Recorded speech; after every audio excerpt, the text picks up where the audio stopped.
অনেক রক্তের প্রতিদানে স্বৈরাচার মুক্ত বাংলাদেশ। নিজ দেশের নিরস্ত্র নাগরিকের ওপর সরাসরি গুলিবর্ষণের চিত্র দেশের কম বেশি সবাই দেখেছে। জুলাই আগস্টে ছাত্র আন্দোলনে গুলিবিদ্ধ মানুষের আহাজারিতে ভারী হয়ে ওঠে ঢাকার বিভিন্ন হাসপাতাল। একের পর এক মরদেহের স্তূপে পূর্ণ হয়েছিল প্রতিটি হাসপাতালের লাশঘর।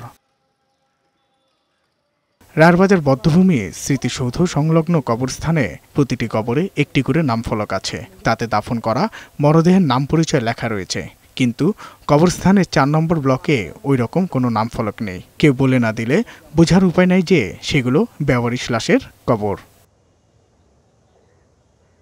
সারি সারি কবরের দুই পাশে সরু হাঁটা পথ, মাঝখানের জায়গাটি সবুজ ঘাসে ছেয়ে আছে, ফুটেছে ঘাস ফুল। সেখানে একটি সাইনবোর্ডে চোখ আটকে গেল, তাতে লেখা এই কবরগুলিতে যারা চিরনিদ্রায় শুয়ে আছেন তাদের সবার পিতৃ পরিচয় ছিল তাদের পরিবার, কিন্তু স্বৈরাচারী সরকারের কারণে তারা বেওয়ারিশ হিসেবে দাফন হয়েছেন। তারা তো বেওয়ারিশ ছিলেন না। এই কবরস্থানে দীর্ঘদিনের কর্মী গোলাম রাব্বানী জানালেন গণ অভ্যুত্থান সময়ে মর্মান্তিক অভিজ্ঞতার কথা। এসব মরদেহগুলো দাফন করার পর থেকে ভয় ছিলেন তিনি। চারপাশে মারামারি কাটাকাটি হচ্ছে, আমরা কি পরিস্থিতিতে থাকবো এটা একটু চিন্তা ছিল।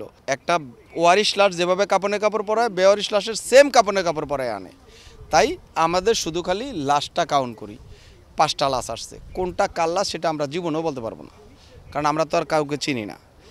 এই যথা নিয়ম মতো আসছে, আমরা নিয়ম মতো নেই, সুন্দর মতো একটা কবরে একটা লাশ মাটি দিয়ে রাখছি। জুলাই মাসে 81টা আসছে, আগস্ট মাসে 33টা আসছে। তখন কে কিভাবে মারা গেছে এটা তো আমরা জানি না, কিন্তু তার পরবর্তীতে লোকজন আইসা যখন এখানে ভিড় করছে তখন বুঝতে পারছি যে এটার একটা গুরুত্ব আছে। এই গোরস্থানের আরেক কর্মী লিয়াকত হোসেন বলেন, সেই সময় একদিনে 10 থেকে 12টা মরদেহ দাফন করা হতো। এখনো অনেক স্বজনরা আসেন তাদের পরিবারের সদস্যদের কবর চিহ্নিত করতে। ভয় কি আর না ছিল, তো যুদ্ধ ছিল, কথা বুঝেন না, আতঙ্কি আমরা ছিলাম। আতঙ্কি আমরা দাফনটা সব কিছু করছি। কোনোদিন 10টা আইছে, কোনোদিন অমুকটা আইছে, কোন লাশ কোনটা আমরা জানি না। আমরা দাফন দিছি, জানাজা দিছি, এই ফোন দিয়ে আমাদের বিষয়। আমাদেরকেও কিছু দেন, তারপরও ওদের এই মুক্তিযুদ্ধ হিসাবে অগ্রগতি আমরা সাফ করে রাখি। ওরা তো দেশের আন্দোলনই মরছে, ওটা যদি মুক্তিযুদ্ধ হিসাবে ওরা ফানা থাকে, ওরা কিন্তু এই লাইনটা মুক্তিযুদ্ধ হিসাবে ওরা ফানা দেয়। একটি বাস একটি কবর পরিচয় মিলছে। 24-এর আন্দোলনে যারা শহীদ হয়েছিলেন তাদের পিতৃ পরিচয় দাফন করা হয়েছিল।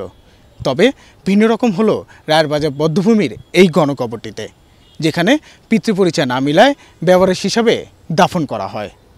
তবে এখানকার কর্মকর্তারা বলছেন জুলাই স্মৃতি ধরে রাখতে হলে এই কবরটির সংস্কার প্রয়োজন।